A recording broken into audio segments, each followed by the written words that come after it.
We talking about sports, get ball. What it do, baby? Yeah. What it do, you number one podcast listeners? You have tuned in to a brand new episode of the number one podcast in your headphones, Creme Brulee. Back better than ever. I'm joined once again by my cousin Roshan Bot. Welcome back, Rosh. Back in this bitch like I never left. Thanks for having me. Back in it. And, you know, I felt like I usually try to give you like a little break between episodes, but as we all know, the Astros won, so I figured it's time to get ignorant, and there's no better person to have on than you. Did that happen already? Yeah. Oh, shit. Oh, all right. Yeah, you know, they're actually... Let's get it. You know, I think the Yankees... Oh, they're sitting at home. That's right. I got it. All right. Oh.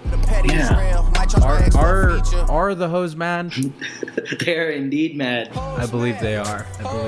Very, very mad. Okay, but before we begin... A word from our sponsor. This episode of the Creme Brulee podcast is brought to you by Urban Exterior Co. In addition to all your roofing, siding, and gutter needs, Urban Exterior offers roof rejuvenation. They use a bio-based, environmentally friendly formula to extend the life of your shingles. The best part, it's about 15% of the cost of replacing your roof, and you don't have to worry about any supply chain delays for materials. Visit urbanexteriorco.com for more information. That's urbanexteriorco.com. The number one roofing, siding, gutter, and now roof rejuvenation company for the number one podcast in your headphones. Don't ever play yourselves. Yes, sir. You already know. All right, Roche. So last episode, I really liked how we did things. So I who knows if it's going to continue further, but I kind of like where we took Yeah Fam or Not and combining it with word association. So if it's cool with you, we're going to keep it rolling that way. Yeah, I was a Yeah Fam to that. Yeah, me too. Touche. Okay. You knew we had to cover this. I mean, it's been everywhere now and been talked about, but rightfully so. Jon Gruden resigned as Raiders head coach. The resignation came shortly after the New York Times published a piece and produced a report that Gruden used misogynistic, anti-gay, sexist, you name it, in numerous emails during a 7-year period. The report included these 10-year-old emails from Gruden in his personal email account. They surfaced initially with a racist comment about NFL Players Association Executive Director DeMaurice Smith, as well as a vulgar criticism of NFL Commissioner Roger Goodell. So it initially led with that news. He coached their game after that news broke, indicated that he wasn't going to be answering questions about that anymore. He doesn't have a racist bone in his body, all that ridiculous stuff. Well, after that, the Times produced more emails. Hence the description of beyond racist. He used anti-gay rhetoric. He was objectifying women on these emails. They were sent to then president of Washington football team, Bruce Allen, who's a personal friend of his. This was a 7-year period that ended in 2018. He would send personal emails, he being Gruden, while he's a Monday Night Football analyst for ESPN. All that being said, he then resigned. Mark Davis of the Raiders accepted his resignation. Special teams coordinator Rich Bisaccia is assuming head coaching duties. No other changes have been made to the front office or anything. Mike Mayock is still their general manager, all that stuff. Worth noting, this was a result of email investigation done into Washington football team. As you may or may not remember, you number one podcast listeners, their owner, Dan Snyder, was removed in like a predominant role in the franchise. They switched names, all that. They found a whole bunch of things wrong with the culture in Washington. And he is no longer, so they say, he's no longer running the show there while his wife assumes those duties. But this was a look into some of those emails. So that's worth noting, that there potentially could be, and very likely is, more to come with that. Not just Jon Gruden being an insensitive piece of shit. Okay, so all that, wanted to give a little background and kind of an outline. There's a lot to cover here with Gruden, but we wanted to do Yeah fam or not with the Rotor Association. Obviously, neither one of us is a yeah fam to Jon Gruden, but I am a yeah fam to him being removed as coach. There's absolutely no place for it. But my word association is microcosm.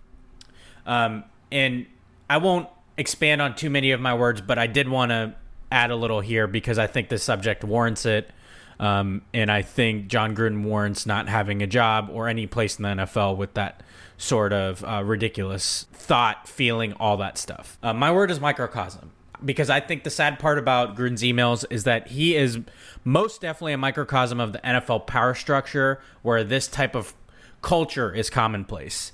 I think this is just the tip of the iceberg, and we're likely going to talk about it later, but the NFL does need to uncover these emails into the investigation of the Washington football team, and I think everybody's wondering what they're protecting here because I really do think this is the tip of the iceberg. I have trouble believing that an investigation in the Washington football team only yielded a firing of a coach in Las Vegas. So I'll leave it at that and get your take on this, Rosh. My word's going to go ahead and I'm going to go with performative, just like everything else in the NFL and just major sports in general. You can write end racism on the helmets and the end zones and shit all you want, but until the people that enable the Jon Grudens of the world are gone, does it really make a difference? I mean, all this shit is just for to save your own ass in that heat of that moment, and then in about 2 weeks, no one's gonna remember any of this shit. It's like the Bucks took Jon Gruden out of the Ring of Honor, but they currently employ Antonio Brown, who has a domestic violence case against him. So it's just like, who fucking cares, man? Just everyone needs to shut the fuck up. And the more of these guys that get uncovered and blown out of the water and lose their jobs, because that's honestly what they should do. Dude, if me and you or anybody said anything like what I saw in Jon Gruden's emails, we wouldn't have a job. We wouldn't have wives and kids. Come on, bro. Enough of this shit. Get them all out, dude. This man was preaching one thing, a whole team-based, inclusive atmosphere, and yet he's using language like this. What fucking hypocrisy. It's another bonus word for this. You and I aren't going to say anything that hasn't already been said. He got what he deserved, but I think you and I don't want to speak for you, but I think we both realize there's more to this coming, I would think. And by the way, I love the whole racist bone in my body thing, because the only people that ever have to say that are the people that actually have racist bones in their body. So 100%. I've literally never used that phrase in my entire life. Yeah, imagine the privilege it takes to be when those initial reports came out and he still coached the Raiders somehow. Insane. And imagine the audacity and the privilege it takes to be like, oh, I'm not answering questions about that anymore. And then that's just that. Yeah. And if nothing else came out, he'd still have a job in Las Vegas. Yeah. And he's making $10 million a year? He's making some crazy money, isn't he? Yeah. Insane. Fuck off. And the owner insinuated in his press conference, he basically was dismissive and said, ask the NFL, more or less implying that the NFL made him remove Gruden. Right. So, yeah, you're right. Performative is a perfect word because this isn't addressing the root cause. This is a whole culture issue in the NFL. And they just, you're right. They put fucking end racism in the end zone, and that's it. Congrats, guys. Racism is over. It's like putting a black box on your Instagram one day. Yeah. Congrats. Racism is over. This guy scored a touchdown. Let's go, baby. Yeah. And he has end racism on the plate of his helmet. Come on, man. Don't worry, guys. Get out of here. Okay. All right, let's keep it moving. Let's move over to the NBA. Let's switch gears. Okay, so you were nice enough to bless us with a brand new nickname, and we have to cover him. Number one podcast listeners knew is coming. In addition to the ignorance that most definitely is going to happen regarding the Astros, you knew we had to cover this guy, Kyrie Irving. It's not even you played yourself yet. This is more of a news thing. The Nets GM Sean Marks, regarding Mr. Kyrie Irving, said the following, quote, Given the evolving nature of the situation and after thorough deliberation, we have decided Kyrie Irving will not play or practice with the team until he is eligible to be a full participant. Kyrie has made a personal choice, and we respect his individual right to choose. Currently, the choice restricts his ability to be a full-time member of the team, and we will not permit any member of our team to participate with part-time availability. He goes on further, but that's the end of the quote. I didn't want to read the whole thing.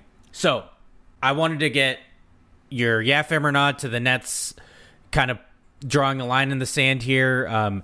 As we talked about before, and now Kyrie has admitted that he is unvaccinated. He was not going to be permitted to do home games in New York due to a mandate that requires you to be at least one shot into the vaccine in order to basically participate in indoor sports, which the Barclays Center is included in. So it's basically going to be only away games. The Nets decided, no, we're not comfortable with that. Until he's eligible to be a full participant, we're not letting him. So just a little background. We covered it last episode, and everybody's kind of aware of that. But want to get your yeah, fam or nod to the Nets making this move, and then give me your word association. Yeah, fam, for sure. What job do you know you get hired full-time and you can work half the time? Yep. Not even half the time in Kyrie's case, because not only does New York have that mandate, California does. So anytime they play the Clippers, Lakers, Warriors, Sacramento, he can't play any of those fucking games. He can't play the Knicks. So what? In addition to the couple games against the Knicks. Yeah. So what? We're talking 40 games maybe, if that? Fuck off, man. Seriously, super fuck off. Yep. From the bottom of my heart, I'd like to take this chance to apologize to absolutely nobody. Anyway, my word association is free, because the vaccine is free, and you are, throwing away a lot of money, and not to dwindle this down to just money issue, but I mean, come on, dude. Like, you have a job. If they have a mandate, that's what it is, man. And the vaccine's free. Go get it, man. I can't. If my job was like I had to get the vaccine and I didn't have it, I'd probably go get the vaccine.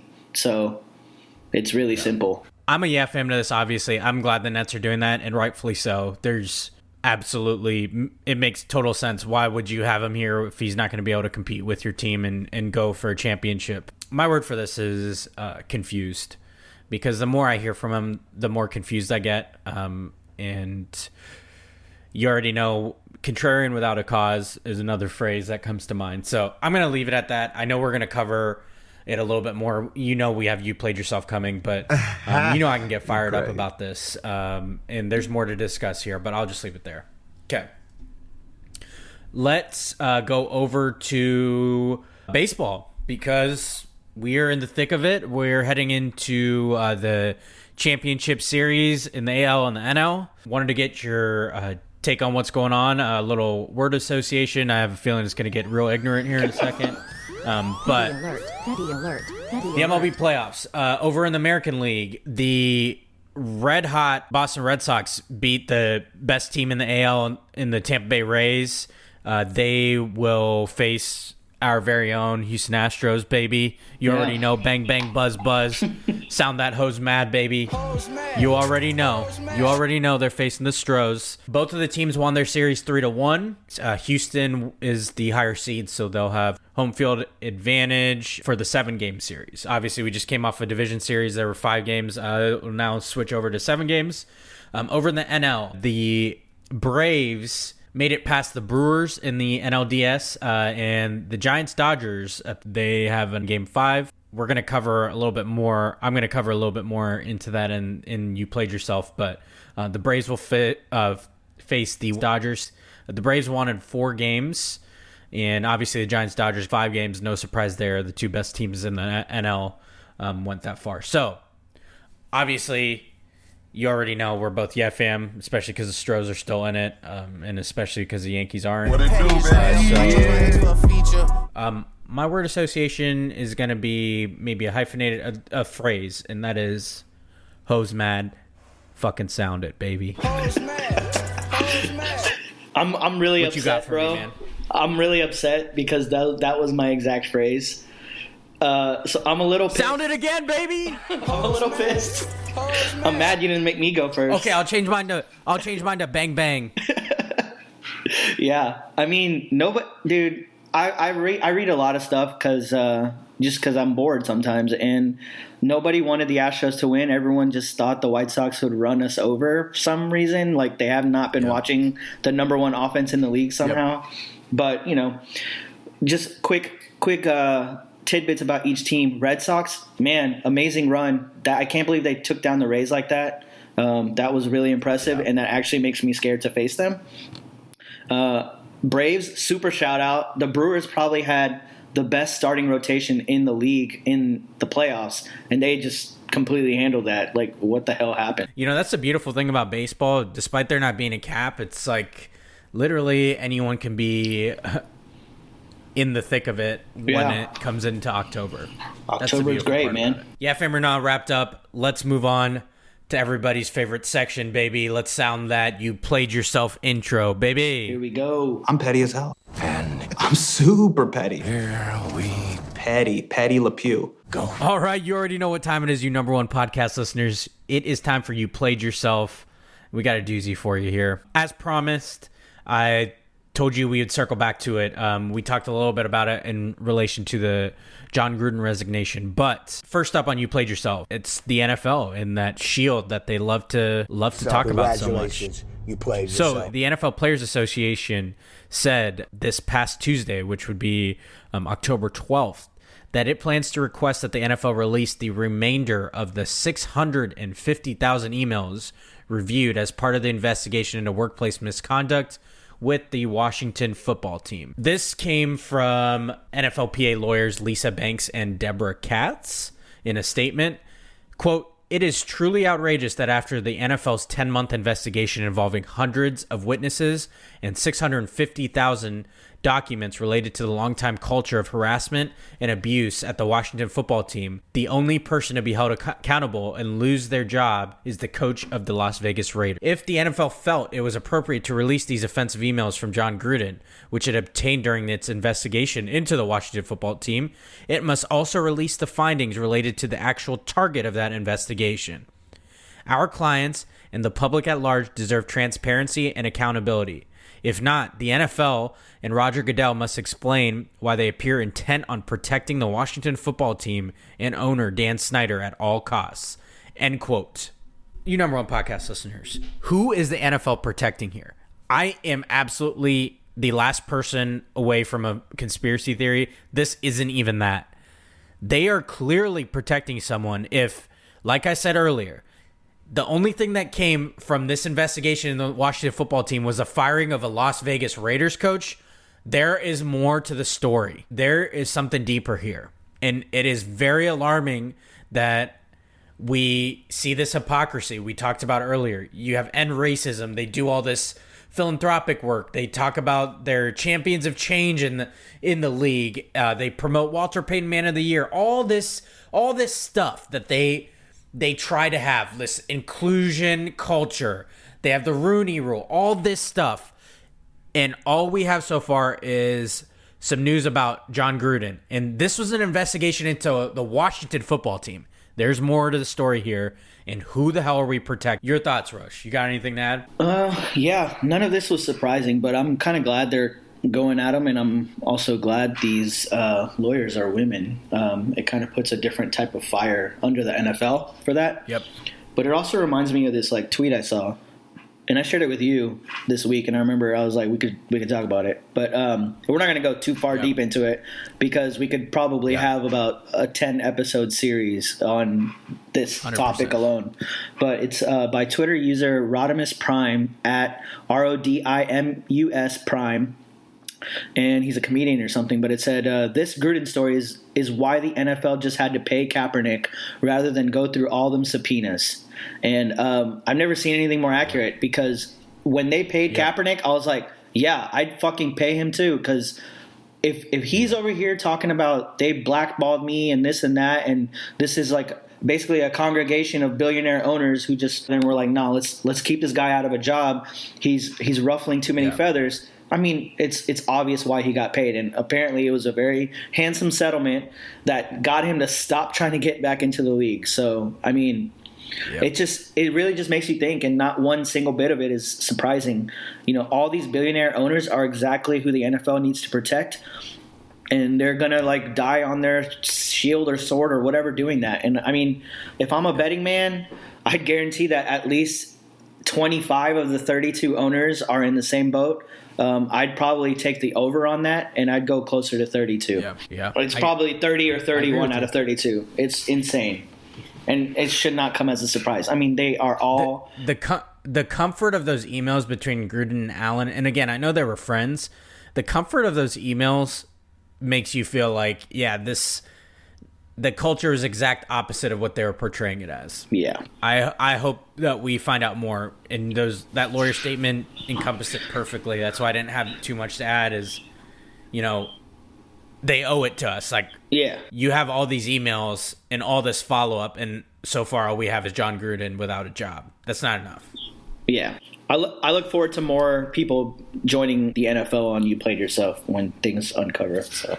Oh, yeah. And they'll find themselves here. You already know that. No doubt. Okay, let's go over to the NBA. We covered this last episode. Ben Simmons, you played yourself. Or, so he showed up to camp. Did he play himself? I thought he was prepared to sit out the whole season. I'm going to go ahead and say, he played himself. I put him on here. You didn't even last a game into the season, and you already showed up here tail between your legs. I guess you do miss the money. That Calabasas lifestyle can't be maintained without getting an NBA check, I'm sure. So you played yourself close to Ben Simmons. He was prepared to go to any other team in the NBA, and all of a sudden he's in Philly at camp. So there you are. Nobody's safe. I'm pretty much with you. That was a lot of chatter, a lot of drama, a lot of tweets and headlines to give in this early. Like I said in the last episode, he could really just solve all this with a jumper. Philly's a pretty great team.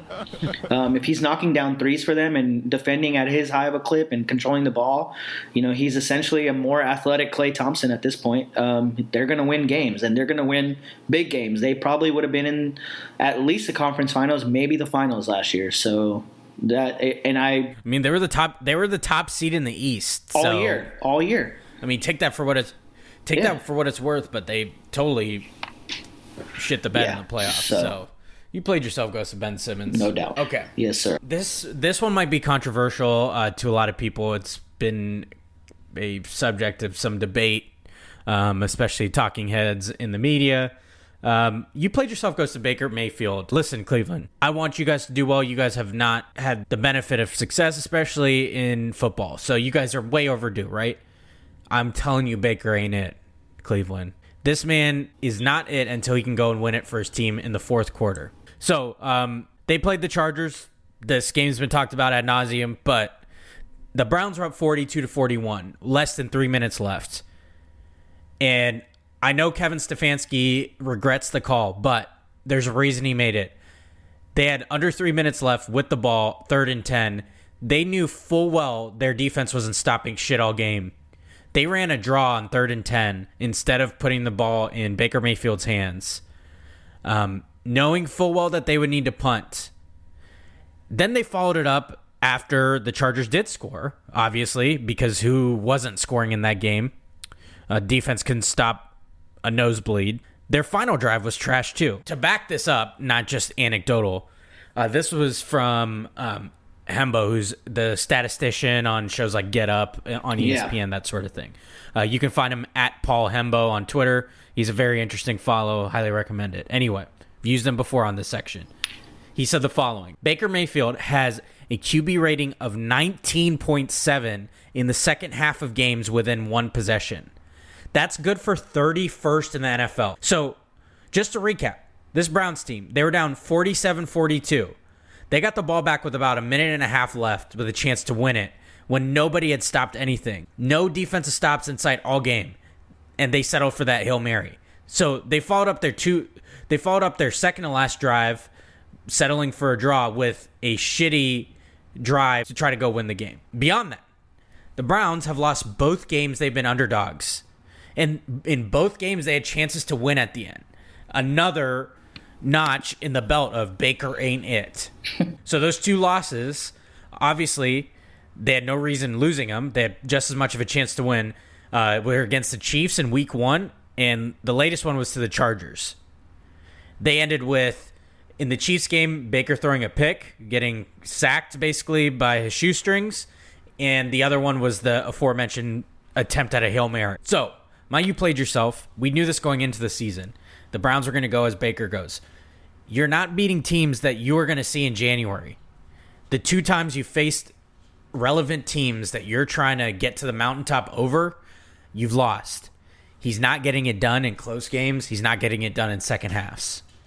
You need your quarterback to do it at least once or twice if you're going to make any sort of run, because the Browns aren't blowing anybody out with their recipe of running the ball and clearly their occasional lack of defense, despite having a very, very good roster. Perhaps maybe one of the best rosters in the NFL. Not getting it done. Yeah. You got to beat these teams. Got to beat them in January in order to be playing in February. And it's not outrageous to say that's the Browns' goal at this point. They have too good of a roster, and Baker isn't getting it done. You got anything about Baker? Yeah, man. I pretty much agree with everything. I don't watch enough of Cleveland Browns football to know, so I'm kind of glad you included this section because my input is strictly to add a special you played yourself to Cleveland as a team for dragging Austin Eckler into the end zone, because I lost my fantasy matchup by less than 1 point for the second time this year, by the way, and it was because of that play. Yeah, that happened to you. Yeah. So I was like, no, you have that backwards. That was actually a heads-up play by their defense. I was like, you should be playing yourself to Austin Eckler. This dude is just standing there and let the Browns defense drag him in so they get the ball back. I know. Fantasy-wise, that was amazing. Like, that's everything you want if you're an Eckler owner. But, goddamn, I was like, come on, man. And anyway, but I agree with everything you say about Baker. He did this last year, and he just can't sling it when it matters. And the real ones in this league separate themselves in January when they do that. Russell Wilson, Patrick Mahomes, even fucking Tom Brady. These guys have to sling it when they get to the playoffs, because it's going to get down to a fourth quarter drive almost always, because every team is good in the playoffs typically. There's typically not any blowouts. They're going to be close games, and if they're close and he can't get it done, Cleveland should be probably pretty worried. He's fitting the exact narrative we've been talking about for years. It's like, I think we're going on 2 years take on a step, and he's not taking it when you need it. Yeah. Anyway, I promised this earlier. I want to do a quick you played yourself to the MLB playoff format. I think this goes for a lot of playoffs, by the way. I think you need to reseed teams based on record. Yes, we just need to pull it. I'm fine with keeping it the same format, like, division winners win. In the MLB, the 3 division winners on each side win, and you have 2 wild card winners. But make it so that the actual top teams get an advantage. Yes. There's no reason that the Giants and Dodgers, who combined for 213 wins, should be playing in a 5-game NLDS series. No. I say, the Dodgers get in as a wild card team, fine. Same thing. Division winners still get in, but, reseed these teams. What would be better than Giants and Dodgers in the NLDS? How about them in the NLCS? Yeah. That's how I feel. So, that's my you played yourself for this. Do you agree with me? Yeah. That series would be going 7 games. Like, that's a lot of money left on the table. It'd be phenomenal. That's a lot of, and it's a lot of money left on the table by 2 great teams that everyone, like, I've watched pretty much every game in that series, and I severely hate one of those teams. So there you go. Could you imagine if the Dodgers lost that wild card, that 1 game? That would have been a joke. Win or go home wild card game. Yeah. That would have been ridiculous. Don't get me wrong. That should be happening. I would have laughed, but that would have been shit for this. I would have laughed my ass off, 100%.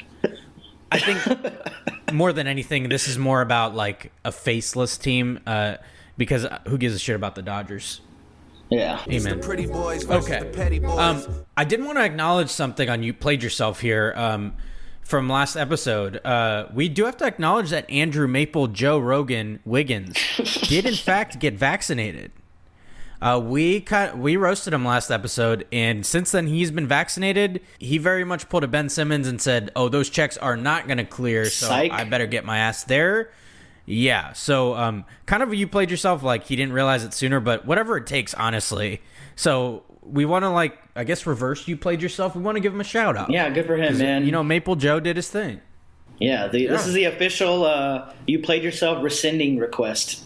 And so he filed it with the congregation. Yeah, it won't happen often, I can tell you this, because you played yourself usually is cemented, and I pretend like it didn't happen if I end up being wrong, but this is one we want to promote people doing the right thing, so, and a vaccination is. Right. So don't get used to it, you number one podcast listeners, but... Look at us, man. This is so mature. This is so much growth. Yeah, look at this. We're making a lot of progress here. It's not even like, this isn't even New Year's. I know. Out here Amazing. making resolutions in October. Proud of us. Shout out us. Yeah, go us. Okay. We promise. I'm fulfilling promises here. I've teased this stuff, but on you played yourself. We have to have him on here. Kyrie Irving. I think he's gonna be. It's clear he's probably gonna be a very common figure on this. He might as well build. Build out his own wing in this building. This report came out, and since then, Kyrie Irving did an Instagram live, essentially like confirming the report from The Athletic. So, The Athletic released a piece saying multiple sources with direct knowledge of Irving's decision to not get vaccinated told the aforementioned Athletic that Irving is not anti-vaccine, and that his stance is actually that he is upset people are losing their jobs due to vaccine mandate. Irving is challenging a perceived control of society and people's livelihood. Kyrie wants to be a voice for the voiceless. I wanted to add this in as we slowly build this You Played Yourself, and I try to keep my blood pressure in check. So this was from Derek Thompson. He's a writer for The Athletic. Derek said, or tweeted, Kyrie played at Duke University, which has for years had immunization requirements for the flu, Hep B, measles, meningitis, mumps, polio, rubella, and your Tdap or DTaP. He's a part of the Duke Brotherhood, so he's already been vaccinated before and followed vaccine mandates. Just want to point that out here, point out this hypocrisy that he is constantly talking about. So if he's trying to be a voice for the voiceless, where the fuck is his voice? Like, what is he talking about? Like, who's asking him to do this? Which voiceless people are asking him to speak up? And when is he going to say anything of substance? I mean, that's kind of a rhetorical question because the more he opens his fucking mouth, the less he makes sense. So this same dude initially came out on also IG Live saying it was a private matter. Then he had anonymous sources telling stupid-ass reasoning. Uses a term like voice for the voiceless. And then finally, when we haven't heard from you, he jumps on IG Live thinking he wrote out all these points, yet outlines why he wants to do more research, but his manner of presenting those points doesn't allow for people to ask him his reasoning. So he's basically just in a big-ass echo chamber presenting his flawed fucking logic to people who are applauding him just because he's Kyrie Irving. I mean, this dude says he's concerned for those people losing jobs. He uses, at one point in his IG Live said, like, we're coming out of a pandemic. No, dumbass. We're still in a pandemic, first of all. Second of all, he's concerned about people losing jobs. How about the people who've lost their lives to COVID? Like, what are we even talking about? This man just spews unreasoned bullshit, saying he's not comfortable with the research out there yet, and he still has questions, but then doesn't pursue the answer to those questions. Yep. None of what he says makes any sense. And frankly, at this point, it's getting kind of frustrating hearing, like, there's some celebrities and fellow athletes, former athletes, kind of applauding this, like, I don't know what they call it, like some kind of fucking bravery, like he's being this, like, I don't know, figurehead for this movement, stupid ass movement that's founded on no logic. Right. Like, nothing he's doing is making a statement. All it's proving is that he hasn't done any research that he claims to. and this fake sense of like intelligence he has, this bravado he carries with as if he's smarter than you just because he's being contrarian, is just so fucking out of bounds. And frankly, it's getting frustrating having this expectation that the rest of us have to be patient with someone with this kind of logic. You know, people are constantly saying, oh, people that are unvaccinated aren't going to respond any better if you are being vulgar to them when they're just asking questions. Well, he's not asking fucking questions. He's not pursuing any different points of view. He's telling you to respect his without doing any kind of investigation into other people's. Like, we act like, I'm so confused here. We're acting like these vaccine mandates aren't a benefit to the people getting the vaccine. They're saving your life, and we're acting like they're trying to put something in you that's doing the opposite. And I just can't wrap my head around this idea that this exchange is one-sided. You getting a vaccine mandate, you have all these workplaces offering incentives just to get a vaccine that also saves your life and can help save your life, can help prevent a serious case of COVID. At the very least, if you catch it while vaccinated, the transmission, the spread doesn't last as long. There's all this research.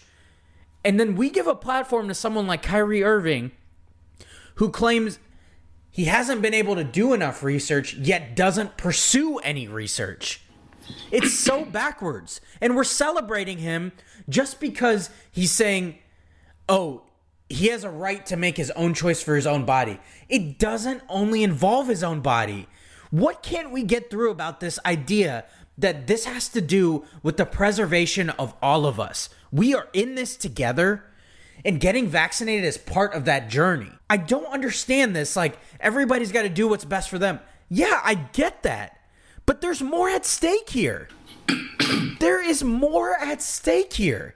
And we're giving this platform to Kyrie, and he claims he's not asking for it, yet he's becoming this major, major distraction of a team that, even beyond all this vaccine talk, this team is looking to make a championship run.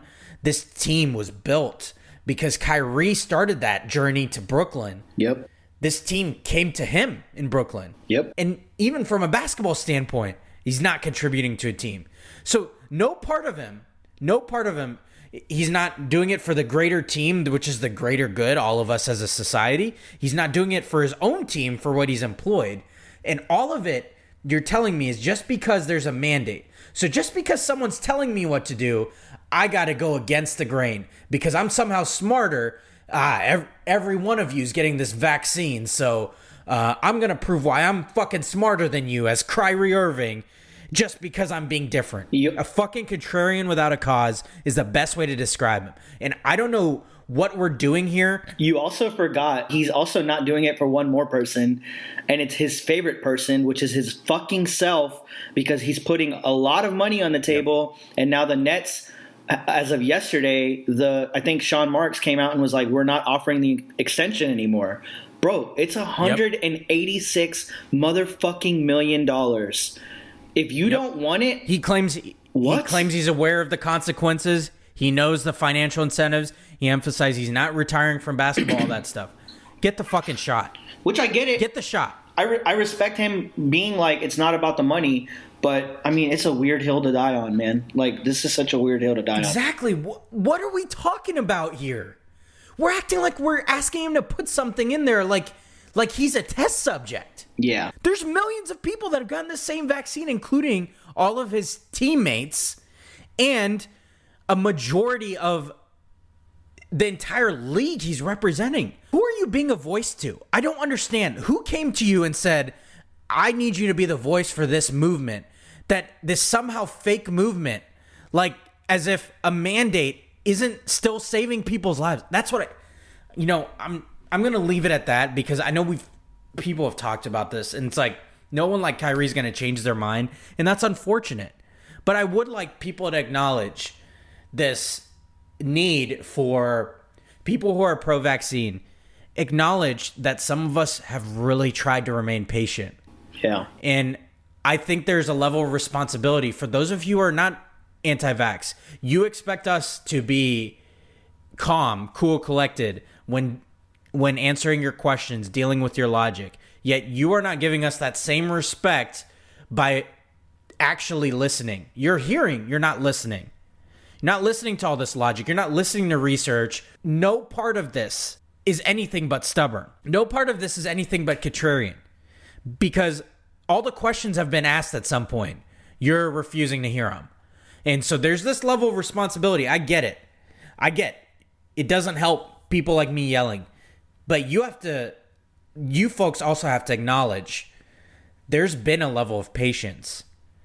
And that same respect hasn't been given back. So then what's a natural reaction to that? To get frustrated. If everything you're saying is falling on deaf ears, no matter what strategy, you tell me, are people not expected to get frustrated? Tell me. Yeah.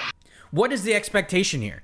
Like, we just have to keep listening to your flawed logic and not get frustrated at the repeat reasons we've given you that disprove all your flawed logic? What's the expectation? Voice to the voiceless.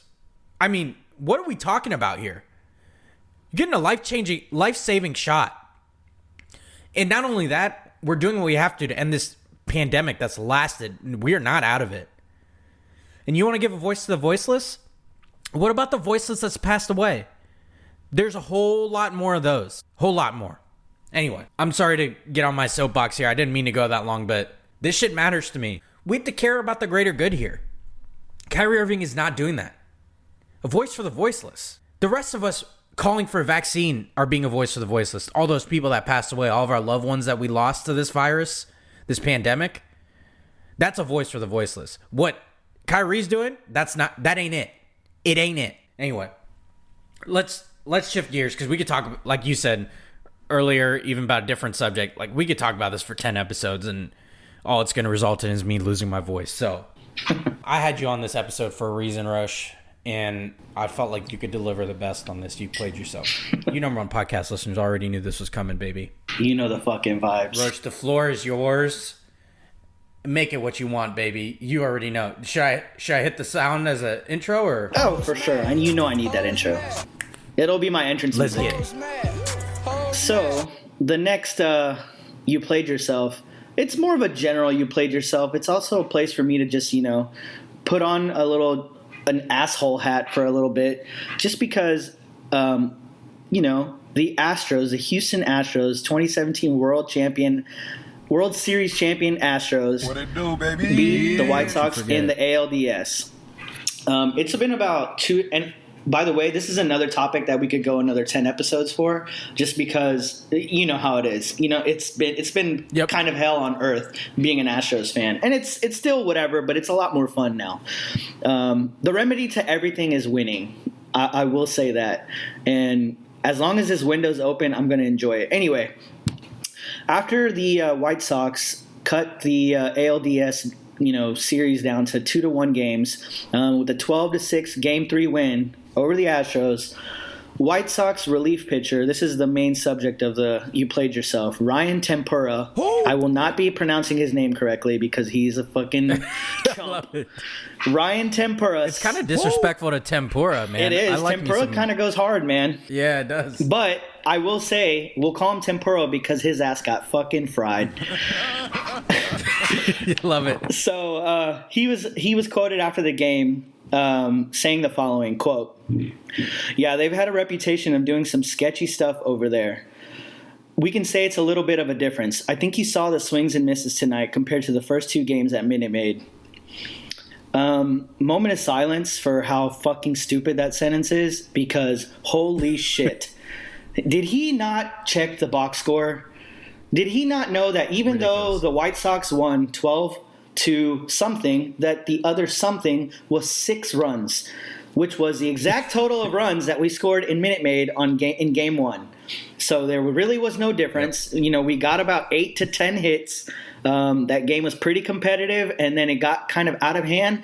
And you can tell that the Astros kind of mailed it in. They're like, all right, we're just going to play Game 4. This game is not going our way. There's in no world are you striking out the last 7 Astros in a row after we led the league in lowest K percentage this year.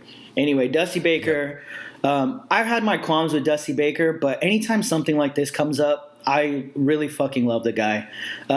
He's just he has this cool presence, and he's always like spitting some shit like with a toothpick in his mouth. Yep. And I'm just always like, man, he's talking facts over here. Anyway, he was quoted as a response saying, quote, "He can say what he wants to say.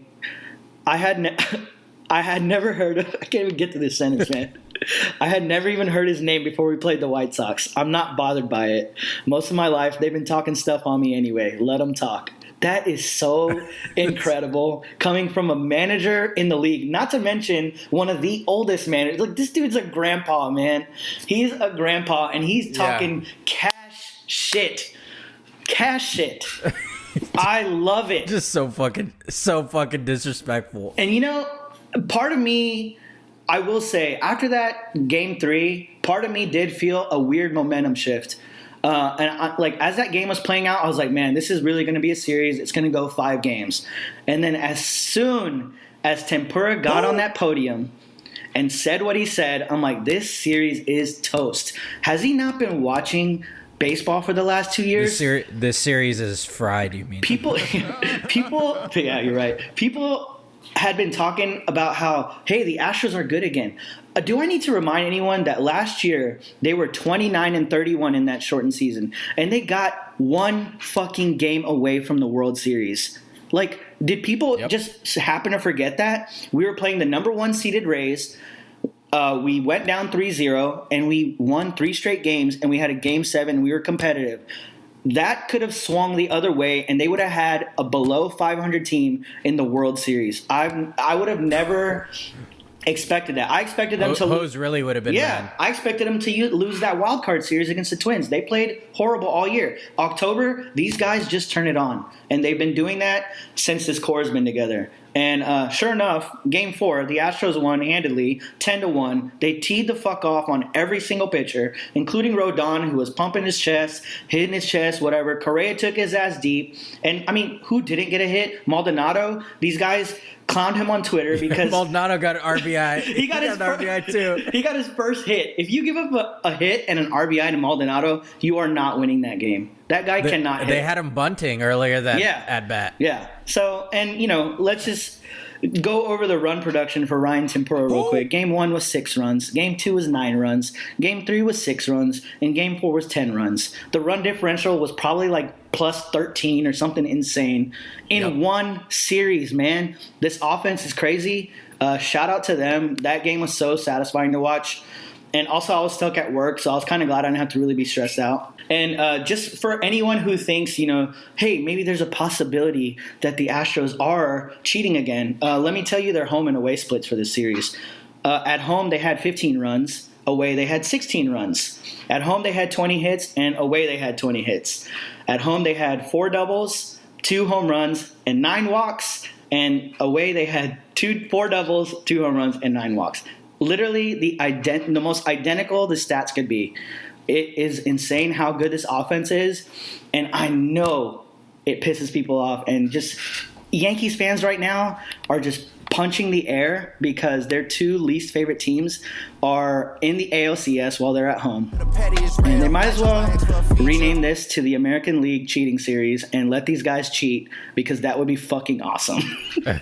Bring the trash cans out. Bring the Apple Watches out. Let's go, baby. Like, I just want people to be so mad, and keep that same energy with the Red Sox. Y'all are so fucking mad about the Astros constantly. We're finally facing the Red Sox, who cheated in 2018 and pretty much handled us pretty well in 2018. And another thing that I really liked about that series victory was just that the Astros were just kind of hugs and handshakes after the game. It was very chill, like another game in July. Business trip. Yeah, business trip. It tells me that these guys are like really focused in on what's about to happen, and I think this team is special. And also, related, I hope McCullers is okay, because I don't see us winning a World Series without him. That's gonna be a tough thing to do. But and a reverse you played yourself goes to Carlos Correa. After the game, obviously everyone wants to ask every single Astro. Jose Altuve, classiest guy, would not take the bait. Refused to put down the answer, refused to even address Ryan Tempura, was like, no, we played a good team game. They're a great team, blah, blah, blah. Correa, on the other hand, stepped up, hung his nuts, and was just like... So, Carlos, this year you've heard from the fans in the stands reminders of 2017. During this series, you heard it from Ryan Tempura, an opponent. Did his words referring to the sign-stealing scandal have an influence on this team? Disrespectful words with no facts, with nothing to say. We scored 6 runs at home. Then we scored, 9, and then we scored 6 again here. They just happened to score 12. And then you look at our OPS on the road, what's the best in all the big leagues throughout a 162-game season, which we play 81 on the road. Their OPS was a lot higher at home than it was on the road. So, just another kid that needs to know the facts, or, what else needs to do. Man, I can't stress enough. If I ever run into Jim Crane and I get 3 words, it will be pay Carlos Correa, because this guy is the shit. Amen. Oh, and a bonus thing while we're telling people you played yourself, I would like to give an extra you played yourself to the New York Yankees, just because I know they lost the wild card game. Amen.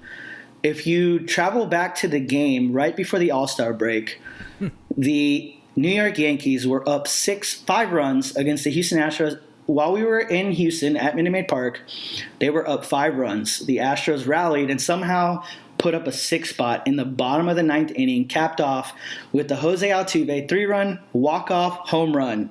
That one game, that home run, is the exact reason why they were not hosting that wild card game. They tie the Red Sox, but they would have had an advantage. Yeah, it's just that was it's the so one where, sweet. Aaron Judge tried to mock Altuve, right? Like the little bingo reference to a buzzer. Bingo. And they ripped off Altuve's shirt after he hit a walk-off on him. Bingo.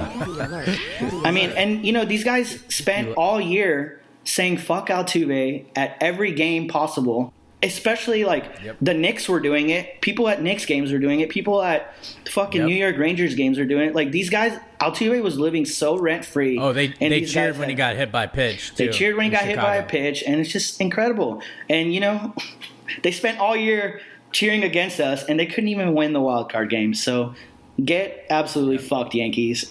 You played yourself. Congratulations. You played yourself. All right. That's a hell of a bow on You Played Yourself. It's time for Who You Got and What You Feeling. So last episode, you and I made a few picks here. We did talk about Ben Simmons and who he'd play for this coming season. Both of us thought it would be the Sixers. I don't think either one of us thought it would be this soon, but here we are. Maybe he'll still end up getting traded later on, but for right now, it looks like he'll suit up for the Sixers game 1. We played a little round of contender, pretender with a whole bunch of NFL teams. I won't rehash all those, but we're looking pretty good so far. The only one I'll make a note of is we both felt like the Cardinals are pretenders, and they won a big game against the Rams. And they're the last remaining undefeated team, but everyone else we're pretty much on par with. Yeah, I'd probably go ahead and renege the Browns one too. After you brought up all your points, it kind of they've had 2 losses that were kind of too glaring and not really an anomaly. And if it keeps on that pace, then they're not going to be playing in January. So, and I think you and I and most people feel like the Chiefs will get it together, but they're 2-3. And they look pretty shaky. Is atrocious. Yeah, they look real shaky so far. We also made some picks for college football games. We picked the Arkansas-Georgia game. We were right on that. Georgia won handedly. I think they shut out Arkansas, actually, that game. We also picked the Cincinnati at Notre Dame game. We both ended up being right about Cincinnati. They are now number 3 and looking to maybe be the first non-Power 5 team to make the college football playoffs. So time will tell on that. I'll cover that a little bit more here in a little bit. And then we also picked a couple NFL games. We picked Cardinals-Rams. Both of us picked the Rams. We were wrong. The Cardinals still undefeated. And then at the time we picked Raiders-Chargers, and both of us picked the Chargers. The Raiders have since we'll see how they try to make anything out of this season. I can't imagine it happening. But anyway, this episode, I wanted to do a little hypothetical, little quarter season awards type deal. I wanted to get who your pick for your quarter season MVP is. Some candidates to consider, obviously. Kyler Murray, leading the last remaining undefeated team. Justin Herbert is putting up Some crazy numbers for the Chargers. Tom Brady, obviously, defying all age everywhere. Lamar Jackson's had a few big games. They're actually passing the ball, and he's putting up like career highs in passing yards. Aaron Rodgers, or obviously you can pick someone else. Who you got for your quarter season or early MVP candidate? I honestly like all your choices. Obviously, the fan of the sport in me really wants someone new. Seeing Kyler or Herbert or even Lamar's gotten one. Like Kyler or Herbert, that's who I would really want to win. My kind of dark horse pick would probably be Matt Stafford. I think he's putting up really great numbers, and Cooper Kupp's having a crazy year. And he has a lot of weapons there, and he's just slinging the ball, and they're winning games, which is not something he used to do in Detroit. He was slinging the ball and going 4-12. So no one's going to pick an MVP on that team. It's pretty much as advertised in that scenario. Yeah. Like Sean McVay, everybody thought once he gets a quarterback, he's going to be much better. Yeah. That's true. Yeah. Same with Stafford. Once he gets a team, he'll be much better, and they're proving that correct. And look at Goff. Like, he just went to Detroit and just kind of pooped, teams still pooping their pants. Exactly. Also, real quick, I lament saying this, but I won't be mad if Brady wins an MVP this year, just because he's like the old guy, and I've since become a fan, but I hope I'm wrong. Like, I wouldn't be mad. They do love a narrative. Yeah. Like, the MVP is a big time narrative For sure. award, and Tom Brady would be a cool story at the end of his year. No doubt. Wouldn't be a bad pick, obviously. I mean, he's putting up crazy numbers for the Bucks. Yeah, he's balling. I think my pick is probably Herbert. It's weird, but it's kind of been a trend. Like in the second year, I think that's when Lamar won his MVP and Mahomes. Yep. So kind of going off of that, Herbert's taken a major step, and kudos to them. They invested in the offensive line, and it's paid dividends for the Chargers. Okay. Give me your team to beat in the AFC and your team to beat in the NFC. So we'll kind of rapid fire this. Your team to beat when it's all said and done after what you've seen so far. In the AFC, some teams to consider: the Bills, Chargers, maybe the Chiefs, the Browns, if you feel that way. Over in the NFC, you got the Bucks, the Cardinals, the Rams, the Packers. Also, the Cowboys are looking pretty good. Knock on wood, obviously. Look at you. They're doomed to disappoint me eventually, but I have to try to at least be a fan. Put real teams into consideration, because so far they are doing really well. So, who you got for? Yeah, they're looking nice. The teams you're looking at of AFC. Give me one in the AFC, one in the NFC. I guess I'll get. All right, so my early thought process was basically trying to predict this AFC and NFC championship game. So I'm gonna go ahead and do that, but I'll pick the winner instead of doing that. I'm gonna say the AFC championship is gonna be the Bills over the Chiefs. I like that pick. I'm like really fascinated with the way the Bills play, and just it's fun, man. They're fun. And also, their fans have an insane reputation, and I would love to see what Bills Mafia does on the internet if the Bills gets the Super Bowl. Anyway, we're talking really early, and then for the NFC, I'm gonna go with like the Rams over the Bucks. Okay, is what I like. I really like the Rams. I kind of want to keep riding them out. I think that roster is just like top to bottom awesome if they stay healthy, get some pieces back. I think they're going to be legit. That defense is nails. They still got Aaron Donald. Like, no one's even talking about the guy, and he's still destroying D-line. So, those are my picks. Bills, Rams, Super Bowl, whatever, man. Let's do it. Let's do something new. So I'm going to go – I like your NFC picks. Maybe I would pick Bucks over Rams, but – so far, I really like those two teams, just the makeup of them. I think right now the Bucks are depleted in the secondary, but top to bottom, their rosters are pretty impressive. For sure. So I would say probably the Bucks if I had to pick the NFC. And then AFC, I'll go with the Chargers. I really like what I see out of them. So I think they can very nice. Only improve. And I guess for their sake, it'd be cool because they'd get a home game in the Super Bowl if they happen to make that. But obviously it's way early. It's just more of a contender thing. Yeah, for sure. Okay. My other thing is I know you're not a big college football guy, but I wanted to talk a little bit about this. I promised I'd kind of circle back to this also. Can Cincinnati make the college football playoff, and will they? So So currently the Bearcats are ranked number 3 in the AP poll, and I believe also in the coaches poll.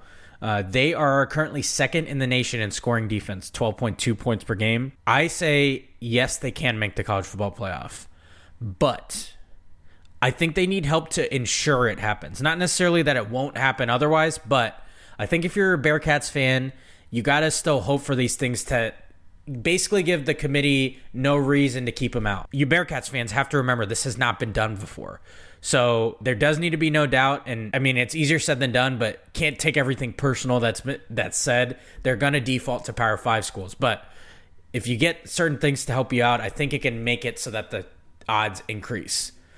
Obviously, we're assuming in this scenario, of course, over anything that Cincinnati has to win out. And I think they actually should win out impressively. So that's running up the score a little bit. You got to do what you got to do. But here's the recipe in my mind. First of all, it's Cincinnati. You need Notre Dame to keep winning. That's the victory you're hanging your hat on. They need to keep looking good. They had a scare against Virginia Tech. They escaped it. Need them to continue. Also, another team that they would need to keep winning is SMU to boost their resume. That would be big for them. The other thing, I think you need something like Oklahoma losing. That comeback against Texas in the Red River Showdown was brutal, but OU losing and them being out of the college football playoff contention, they're the Big 12's basically only hope. So if they lose, I would think a Big 12 team in order to get in needs to be undefeated. So if you get them to lose, that would be a huge help. Root for Georgia to beat Alabama in the SEC championship. You want Georgia to just win out. The last thing you want is Alabama making it with one loss in the SEC championship game, which they're, by the way, still in the driver's seat in to do. But if Bama beats Georgia in the SEC championship game, that committee is going to put both those teams right back in the playoff. No doubt about it. Because in that scenario, they'll each have one loss and a very impressive resume. So in order to avoid that, I think if Georgia hands Alabama their second loss, Alabama's out of contention in the playoff. So under that scenario, you get Georgia to win out and Oklahoma slips up. That leaves Georgia in and your potential Big Ten champion. And then you have 2 spots for them, for the committee to try to find a reason not to put Cincinnati in. So you get one or both of those things, that increases your chance big time. The teams in Cincinnati's way, just kind of wrapping things up. An undefeated Oklahoma, if they end up undefeated, that is not good news for Cincinnati. Also, a one-loss Big Ten team, like a second Big Ten team. So in that scenario, maybe Ohio State or Penn State plays an undefeated Iowa in the Big Ten championship. Ohio State or Penn State beats Iowa, so they each finish with one loss. The committee could conceivably put 2 Big Ten teams in. Hasn't happened before. They've only done it with SEC teams, but the Big Ten looks pretty good. And if you aren't aware, the Big Ten has a whole bunch of teams in the top 10 right now. So it's not outrageous to think of that. Teams in Cincinnati's way: an undefeated Oklahoma, a second Big Ten team with one loss, Alabama running the rest of the table after their slip up against Texas A&M, and then the other one would be Oregon, a one-loss Oregon. They have a big victory in Columbus against Ohio State. If they keep winning and win the Pac-12 convincingly, they could potentially be in the way too. So all those teams kind of in the way. It's not to say Cincinnati can't get in. I hope they do. I want to see it happen. If we strongly feel Georgia's going to run away with it, let's at least give a chance to one of these non-Power 5 schools and see what happens. All that being said, I wanted to kind of go over that recipe I've been talking about with some friends that are Cincinnati fans. I think that's what you hope for if you're a Bearcats fan. And special shout out to their coach, Luke Fickell. Go Bucks, baby. I knew you were going to throw that in. You got anything to add to that? I know you're a big college football expert. My input is I hope that after you did all this work and did this like amazing layout, I hope they don't lose next week, or I guess in a few days, because that would just be like, all right, fuck me, right? Yeah. Which, I mean, weirder things have happened. Yeah. I think Cincinnati is by far the most impressive team in the American. There's a reason they're going to be invited with your alma mater, Go Cougs. Go Cougs, baby. The Big 12 in the future. So they're a hell of a program. Their defense is great. They have a Heisman contender quarterback in Ritter. So they have all the recipe to get in. The one thing holding them back is obviously their conference right now. Right. But I think this is a potential year where it could really happen. Yeah. We'll see if they find a reason to leave them out. I hope they don't. I hope they get their chance because I think they could. It's worth it. Like you talk about last year, I mean, I thought last year was a perfect opportunity. Like, it was so obvious Alabama was the best team. If they're going to beat the shit out of every team they play, why not let them beat the shit out of, like, a non-Power 5 team that had a good resume to get in? And last year, that was Cincinnati too, but we'll see what happens as it unfolds. All right, let's move on to what you feeling. What you feeling lately, man? I know, I don't know, like 4 or 5 episodes ago when I was on in the summer, I was a big advocate of the summer, and, you know. Oh, yeah. And, but I guess I can also say I'm a big Team Cozy advocate. So Houston's going to be getting our first cold front of the year, which for us, don't laugh, man, which for us means we will be dipping below 60 degrees. All right. So, yeah. So, you know, what this means for me is I will be eating pho full time. I'm going to be wearing hoodies the second the temperature dips below 70 degrees. And I will be going to my local coffee shop and getting a hot cup. I'm just kidding, man. No. I'm just kidding. Amen. Iced coffee, baby. Iced coffee. Iced coffee, you're out. Even when it's cold. Also, I'm feeling my rewatch of Succession. The new season premieres this weekend. Yeah. So, and pumped. I felt like it was like, 2 years since we've seen the last episode air, and I was like, I don't remember shit, man. So I went ahead and started rewatching it. I'm actually kind of like pushing it because I still have like 6 or 7 episodes left, so I might need to wait a couple of days to watch the new episode, which I don't care. I'm pretty patient these days, but you know, I'm actually amped for consuming new media for the first time with season 3 on the way. For sure. And you'll like this. But next weekend, St. John's actually in Houston, so we'll be going to see. We'll go be seeing St. John, and this is an artist. You know, after all the years of me putting on my family to music and putting all these people on, this is one artist that my dog Premal has put me onto. So that's pretty lit. That's pretty lit. Yeah. Wow, I don't think I even knew that. Let's go. I love it. Yeah, man. So yeah. Me and the fam are going, so I'm trying to see him too. He's coming to Cleveland, so I'm jelly, man. Yeah, it'll be so much fun.